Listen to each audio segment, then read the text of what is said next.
ओम शांताकारं भुजगशयनं पद्मनाभं सुरेशं विश्वाधारं गगनसदृशं मेघवर्णं शुभांगं लक्ष्मीकान्तं कमलनयनं योगिभिर्ध्यानगम्यं वंदे विष्णुं भवभयहरं सर्वलोकैकनाथम्। 8 तारीख का दिन, रविवार का दिन, पंचमी तिथि विद्यमान है। कर्क राशि वालों के लिए ये भाग्य जागने का समय हो गया है। शनि सो रहे हैं और भाग्य जागने को तैयार हो गया है आपका। 35 दिन के लिए ग्रह आपको क्या ज़्यादा ऐसा खुली छूट दे रहा है, जी लो अपनी ज़िंदगी, कमा लो अपने भाग्य से। बिल्कुल भाग्य पूरी तरह साथ देने को तैयार बैठा हुआ है। बिल्कुल भाग्य आपके हर मामले में साथ देने को तैयार बैठा हुआ है। बस जितने संयमित होकर गलत रास्ते पे जाने से बचते हुए कार्य करोगे, ये उच्च का शुक्र शनि के साथ बैठकर अस्त शनि को के द्वारा उसकी ताकत का ही उपयोग कर कर आपके भाग्य को जबरदस्त बूस्ट देने के लिए तैयार बैठे हुए हैं। हाँ, गलत रास्ते पे गए ना, भाग्य है फिसल कर कहीं ना कहीं फंस जाओगे। तामसिक आहार, तामसिक चीज़ें, कहीं ना कहीं जो है शराब कबाब, इनसे बचते हुए कार्य करने की बहुत ज़्यादा ज़रूरत दिखाई देती है। इनसे बचते हुए कार्य करने के लिए आपको ध्यान रखना पड़ेगा। कोशिश ये करें आपकी राशि के दृष्टिकोण से इस समय में विशेष तौर पर काम लगातार करने का प्रयास करें। सही दिशा में आगे बढ़ने का प्रयास कीजिए। चीज़ें आपकी सपोर्ट में बहुत बढ़िया से आगे बढ़ने को तैयार बैठी हुई है। और हो सके तो इन समय में गौ सेवा अवश्य करने का प्रयास कीजिएगा। शुक्र को बढ़ती है। आमतौर पर लोग शुक्र की ताकत जब बढ़ती है तो कहते हैं कि गलत तरह से मदिरा का, शराब का, कबाब का कहीं ना कहीं जीवन में आह्वान हो जाता है। कहीं कोई संबंध नहीं है। शुक्र का संबंध केवल गाय के साथ ही है, गौ दूध के साथ है, तो उसकी शक्ति से बढ़ेगा और गलत कार्यों में जाने से कहीं ना कहीं नुकसान होने के योग बन सकते हैं। तो इस बात का ध्यान रखते हुए आप यदि कार्य करेंगे तो बहुत अच्छा रहेगा। थोड़ा शहद लेकर नित्यपति भगवान शंकर का अभिषेक करने का प्रयास करिए, भगवान को अर्पित करने का प्रयास करें। शहद का दान करना भी आपकी राशि के दृष्टिकोण से परम अनुकूल आपके लिए सिद्ध हो सकता है। इसके साथ साथ क्योंकि मंगल और बुध अस्त चल रहे हैं इस वक्त, उनकी ताकत बढ़ानी पड़ेगी, क्योंकि वो राहु के साथ, सूर्य के साथ बैठकर कहीं ना कहीं फंसे हुए हैं। उनको ताकत देने की आवश्यकता है, नहीं तो बल बढ़ेगा ही नहीं आपका। देखिए, शनि तो अस्त हो गए, अब उन्होंने तो अपना प्रभाव कर दिया आपके जीवन में, जो भी जिस क्षेत्र में हमने आपको समझाया है। लेकिन एक बात ध्यान रखना, बाकी सारे ग्रह भी इस वक्त शनि के अस्त होने के साथ साथ मंगल भी अस्त चल रहे हैं, सूर्य जो भी साथ में राहु के साथ फंसे हुए हैं। और इस समय बड़ी विचित्र स्थिति ये बन रही है कि जहाँ शनि चल रहे हैं उनसे 12वें भाव में ये समस्त ग्रहों की चौकड़ी लगी हुई है। शनि अस्त हैं, शुक्र उनके साथ विराजमान है। ये बहुत कहीं ना कहीं स्थिति अच्छी होने के योग बना रहे हैं। लेकिन साथ में आप मान के चलें, इनसे पीछे ही 12वें भाव में जो सूर्य जो हैं, जो बल देने वाले हैं, वो खरमास में चले जाएंगे, उनकी शक्ति वैसी ही कम हो जाएगी। साथ में राहु ने उनकी बहुत बुरी स्थिति कर दी है। साथ में बुध महाराज भी अस्त अवस्था है, मंगल भी अस्त अवस्था में। तो ये कहीं समय वेस्ट ना हो जाए। ऐसे में ग्रह उपचार, अब आप मान के चलें आपके शरीर में बहुत सारी चीज़ें अच्छी हो रही हैं, लेकिन साथ में कुछ नेगेटिव प्रभाव भी चल रहा है, तो कैसे मल्टीविटामिन्स लेने हैं आपको। ये उपाय सही रूप से करें कि सही जगह सही चोट लगे, तभी जाके ठीक हो सकता है। तो ऐसे में सबसे पहला काम क्या करना पड़ेगा, आपको मंगल को ताकत देने का प्रयास करना पड़ेगा। सुंदरकांड का पाठ करें, हनुमान चालीसा का पाठ करने का प्रयास करें, हनुमान जी के मंदिर में जाकर उनको चोला चढ़ाने का प्रयास करें। कम से कम मंगलवार और शनिवार जितने भी आपके ये जब तक अस्त चल रहे हैं शनि, तब तक तो ज़रूर करने का प्रयास करें। और 15-20 दिन में सब ग्रह परिवर्तन करके आगे निकल जाएंगे और उस समय वारे न्यारे करने के योग आपकी राशि में बहुत ज़बरदस्त बन सकते हैं। लेकिन तब तक शनि जितने दिन हैं, बहुत लंबे टाइम नहीं है, 1 महीने के लिए, 30 दिन के लिए ये योग बन के आ रहा है, 30-35 दिन के लिए। तो उस समय में आपको सबसे पहली ज़रूरत है कि नित्य प्रति हनुमान चालीसा का पाठ, ओम हंग हनुमतये नमः, ओम प्रांग प्रींग प्रौंग से शनिश्चराय नमः, ओम हंग हनुमतये नमः। ये एक हमने मंत्र बताया आपको, इसका कम से कम 108 बार जप।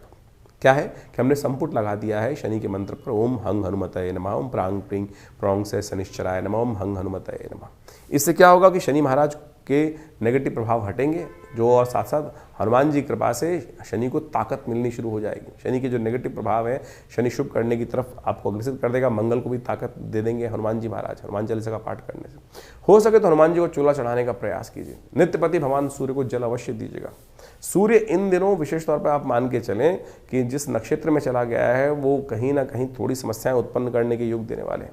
सूर्य जो है इन दिनों बृहस्पति के नक्षत्र में है और खरमास भी आरंभ हुआ चाहता है, तो सूर्य का बल और कमजोर स्थिति में फंस रहा है। तो ऐसे में सूर्य को ताकत देने की जरूरत है। पीली चीज़ों का दान, जितना हो सके पीली चीज़ों का दान, ब्राह्मणों को दान करने का प्रयास कीजिए। यज्ञ इत्यादि करने का प्रयास करें। गायत्री का जप नित्यपति करने का प्रयास करें।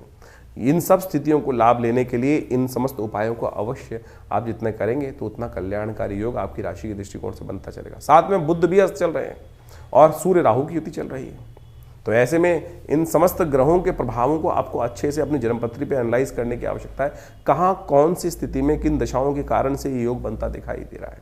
जो कुछ उपाय हमने आपके समक्ष यहाँ उपस्थित किए हैं, इनको आप अवश्य करने का प्रयास कीजिए। चीज़ें परिवर्तन की तरफ जाएंगी और ये कहीं ना कहीं आपकी राशि के दृष्टिकोण से कहीं ना कहीं शुभ योग अवश्य बनाने की स्थिति आपके लिए उत्पन्न करने की योग बनाएंगे। कर्क राशि वालों के लिए 9 तारीख का दिन सोमवार का अवसर है। षष्ठी तिथि इस दिन विद्यमान है और ग्रहों ने परिवर्तन की चाल चली है और ये परिवर्तन आपके लिए बड़ा लाभ का योग बना रहा है। लेकिन हिम्मत थोड़ी कम हो रही है, अभी भी मन संकोच में है। अरे शनि अस्त हो चुके हैं, आपके विजय का योग बनकर तैयार हो रहा है। अब संकोच त्यागिए और कहीं ना कहीं आपको अभी भी अपने उस बाहुबल पर विश्वास नहीं हो रहा है। उसका कारण है कि चंद्रमा थोड़े कमज़ोर है, मंगल कमज़ोर स्थिति में, इसलिए आपको अपने बाहुबल पर विश्वास नहीं हो रहा है। विश्वास तो करना पड़ेगा, एक्सपेरिमेंट छोटे छोटे करके देखें, चीज़ों पर विश्वास जागेगा और फिर आप दौड़ भी लगाने का समय है तो लगा लीजिए, बिल्कुल चिंता करने की ज़रूरत नहीं है। रवि योग है, चीज़ों के लिए मुहूर्त भी बहुत अच्छा है, इस्तेमाल कर लीजिए। खर मास अभी आरंभ नहीं हुआ है तो इस मुहूर्त का इस्तेमाल करके चीज़ों को करने का प्रयास कीजिए। चीज़ें बिल्कुल फेवर में जाने की स्थिति में बन रही हैं आपके लिए। ना यात्रा से घबराएं, ना कहीं जाने से घबराएं, कदम आगे बढ़ाने के लिए बिल्कुल सही समय निकलता दिखाई दे रहा है। 10 तारीख का दिन मंगलवार का दिन है, सप्तमी तिथि विद्यमान है, साथ में अष्टमी का योग बन रहा है और साथ साथ इस दिन एक परिवर्तन हो रहा है। बुध महाराज जो हैं वो राहु के और ज़्यादा साथ में जुड़ते दिखाई दे रहे हैं। अब बुध का बड़ा विचित्र योग आपकी राशि के दृष्टिकोण से बन रहा है। कहा जाता है कि बुध ऐसी स्थिति में आ गए हैं इस वक्त आपकी राशि के दृष्टिकोण से, कोई शुभ करेगा तो शुभ करने के योग बनाएंगे, कोई अशुभ करेगा तो अशुभ करने के योग बना देंगे। लेकिन बुध का राहु के साथ संयुक्त तौर पर आपको एक जगह टिककर बैठने में इस वक्त समस्याएं उत्पन्न करता दिखाई दे रहा है। तो आपको विशेष तौर पर चीज़ों को अनुसरण करने के लिए कहीं ना कहीं किसी पर विश्वास करना पड़ेगा। बुद्धि इस वक्त कहीं ना कहीं राहु के साथ में होकर साथ नहीं दे रही है, तो आपको सहयोग चाहिए गुरुजन का। कहा गया ना हनुमान चालीसा में, जय जय जय हनुमान गोसाई कृपा करहु गुरुदेव की नाही।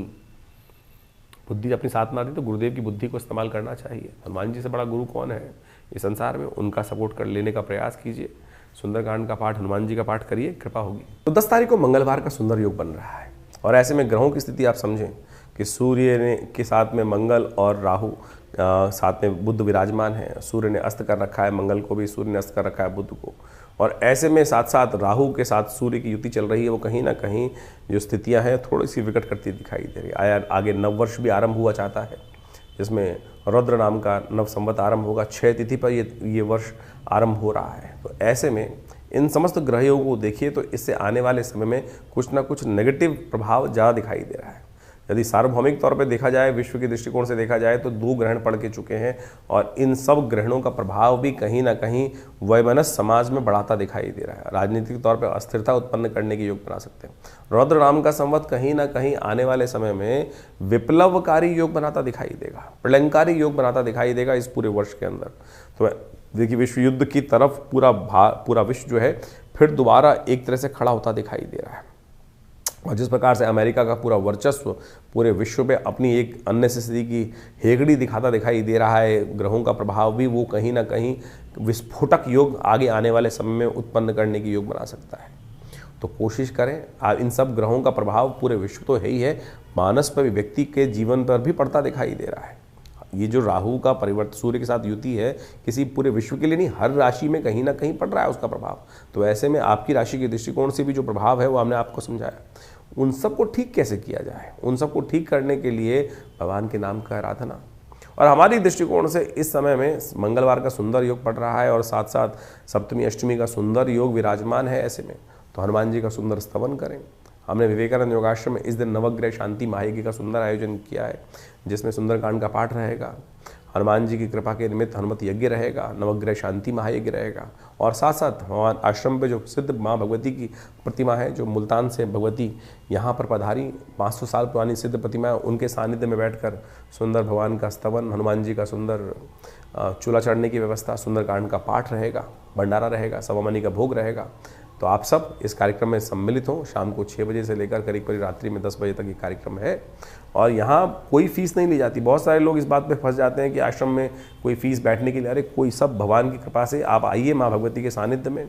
दिव्य प्रतिमा आपके समक्ष दिखाई दे रही है, उनका सरदर्शन करें और माँ भगवती का दर्शन करके इस तपस्थली में, यज्ञ स्थली में, जहाँ पिछले करीब 60 सालों से नित्य 8 घंटे यज्ञ होता है, माँ भगवती की कृपा से समस्त कष्ट दूर होंगे, जीवन में कल्याण का योग बनेगा। धन्यवाद, नमस्कार। इस मार्च के आरंभ काल में इस बार कई ग्रहों का अद्भुत योगा योग बना, आपने देखा अभी, और उसके अंदर ऐसे दिव्य भी योग बने कि जिसमें छोटे छोटे उपाय कर कर आप अपने बहुत सारे जीवन के कष्टों को दूर कर सकते हैं। ग्रहण, चंद्र ग्रहण पड़ रहा है, अभी कुछ दिन पहले सूर्य ग्रहण पड़ा और पूरे विश्व में उसका प्रभाव देखने को मिल ही रहा है। जिस प्रकार से अशांति का वातावरण बना है और दूसरा ग्रहण चंद्र ग्रहण पड़ रहा है और ये समस्त ग्रहण जो है आने वाले कुछ दिनों में, क्योंकि अगला नव संवत भी आरंभ होने जा रहा है, रुद्र नाम का संवत है, 6 तिथि में ये वर्ष आरंभ हुआ चाहता है, नव वर्ष जो है नव संवत, तो ये कहीं ना कहीं इसका व्यापक प्रभाव पूरे विश्व में होता दिखाई दे रहा है।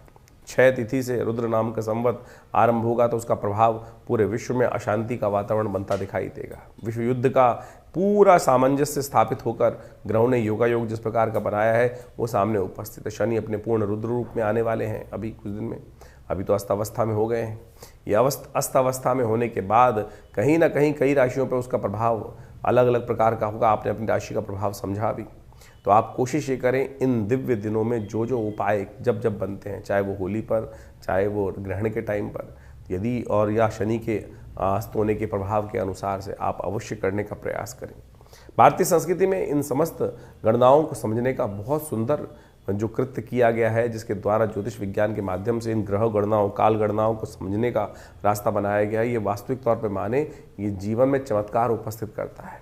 ग्रह गणना योग ज्योतिष के अनुसार से एक ऐसी चीज़ है कि जिसको देश काल परिस्थिति के अनुसार से आप समझेंगे तो आपके जीवन में क्या कुछ अशुभ होने वाला है, शुभ होने वाला है, उसका पूर्व ज्ञात आपको प्राप्त हो जाता है। तो कोशिश ये करें इन समस्त गणनाओं का प्रभाव अपने जीवन में, देखिए बड़े भाग्य मानुष तन भावा, इस भाव को ध्यान रखें हम, बड़े भाग्य से मानुष तन प्राप्त होता है और इसमें इन सब वैज्ञानिक पद्धतियों का जो ज्योतिष विज्ञान के अनुसार से या काल गणना के अनुसार से ज्योतिष के हमारे प्राचीन आचार्य ऋषि मुनियों ने उनकी सबकी व्यवस्था भारतीय संस्कृति में उपस्थित करी, पूरे विश्व में उसको समझकर उसके लिए लाभ लिया और संसार में उसका लाभ आज भी पहुंचता है।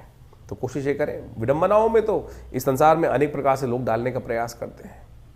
ये समय जो है आज बहुत सारे लोग पाश्चात्य संस्कृति में या कुछ कम्युनिस्ट टाइप के लोग इस प्रकार के मनोमस्तिष्क में जो है द्वंद्व उत्पन्न करने का प्रयास करते हैं। इन सबका कोई प्रभाव नहीं है। देखिए संस्कृति का जो एक किसी के व्यक्ति का भाग्योदय काल है, किसी संस्कृति का भाग्योदय काल है, किसी का क्षय काल है, तो ये संसार में सभी चलता रहता है। और इस बात से बहुत सारे लोग आज जिनका समय अच्छा चल रहा होता है कई बार उदासीन भाव के हो जाते हैं, अरे कुछ नहीं होता सब। ज्योतिष काल गणना एक ऐसी परिष्कृत पद्धति है जिसकी गणनाएं आज भी किसी मॉडर्न कंप्यूटर के बराबर ही आपको प्राप्त होती हैं और अनादिकाल से उस व्यवस्था को समझाने की बात शास्त्र में बताई गई है, समझी गई है। कैसे कब ग्रहण पड़ने वाला है, कब ग्रहों का परिवर्तन होने वाला है, कब वो ग्रह आकाश से लोप हो जाएगा, कब वो दिखाई देगा, कब वो नहीं दिखाई देगा। आज तो लोग कह देते हैं कि ऋषियों ने केवल देखकर, आकाश में देखकर, आकाश मंडल में देखकर, इन नेत्र मात्रों से ही अनुभव के माध्यम से प्रत्यक्ष देखने के बाद किया। अरे आज देख लो भाई, आज की तारीख में भी कुछ दिन पहले एक टीवी डिबेट पे बहुत सारे लोग बैठे हुए थे हमारे साथ। उनमें से कुछ तो ऐसे बहरूपिये थे कि कार्यक्रम शुरू होने से पहले टीवी पर बैठने के लिए अपनी अंगूठियाँ तक उतार के आ जाते हैं और टीवी पर बैठकर लगातार अनर्गल प्रलाप करने का प्रयास करते हैं, लोगों को भ्रांति उत्पन्न करने का प्रयास करते हैं। तो आप कोशिश ये करें, हमारे अपने पूर्वज ज्योतिष विज्ञान के जो भी कार्य उन्होंने किए, हमारे पूर्वजों ने, वो हमारे कल्याण के लिए किए हैं और इन सब प्रभावों को समझें। और ज्योतिष विज्ञान के माध्यम से जो हम आपके समक्ष ये उपाय उपस्थित करते हैं, छोटे छोटे हैं लेकिन शास्त्र वर्णित हैं और इनको हिंग लगे ना फिट के रंग चोखा हो, ऐसा हमारा प्रयास है कि आपके जीवन में समस्त कष्ट दूर होने के योग बने। और पौराणिक ज्योतिष के अनुसार से हम इन समस्त वैदिक ज्योतिष में, पुराणिक ज्योतिष के अंतर्गत बहुत सारे जो उपाय शास्त्र में बताए गए हैं, कथाओं के माध्यम से ही बताए गए हैं, उन चीज़ों की टेस्टिमनीज बताई गई हैं, वो हम आपके समक्ष उपस्थित कर रहे हैं, बताया है। और उन ग्रंथों का नाम तक हम आपके समझ बताते हैं कि कहाँ किस प्रकार का वर्णन वो उपस्थित है। कोशिश ये करें उनको अपने जीवन में उतारें। हाँ, आपके मन में कोई प्रश्न चल रहा हो तो चिंता ना करें, ये हमारा जो व्यवस्था है आपके लिए अपनी है। आप फ़ोन नंबर्स पे अपने प्रश्नों को लिख के भेजें, व्हाट्सएप के माध्यम से भेजेंगे तो हम ज़रूर उनके जवाब भी जल्दी से जल्दी आप तक भेजने का प्रयास करेंगे। हाँ, थोड़ा देर ज़रूर लग सकती है उसमें, बहुत सारे लोगों के प्रश्न आ रहे होते हैं और उन प्रश्नों के माध्यम से हम जल्दी से जल्दी उनके उपाय आप तक भेजने का प्रयास करते हैं। और जो लोग मिलना चाहते हैं वो आश्रम पे आ सकते हैं। समय समय पर बहुत सारे कार्यक्रम आश्रम पे चलते ही हैं और उन सब कार्यक्रम में आकर आप आश्रम पे पधारिए। दिल्ली में विवेकानंद योग आश्रम में आपके बहुत सारे प्रश्नों का निदान भी होगा और साथ साथ माँ भगवती की कृपा से, जो भगवती का श्री विग्रह आश्रम पे विराजमान है, उनकी कृपा से आपके कष्ट भी दूर होंगे। धन्यवाद, नमस्कार।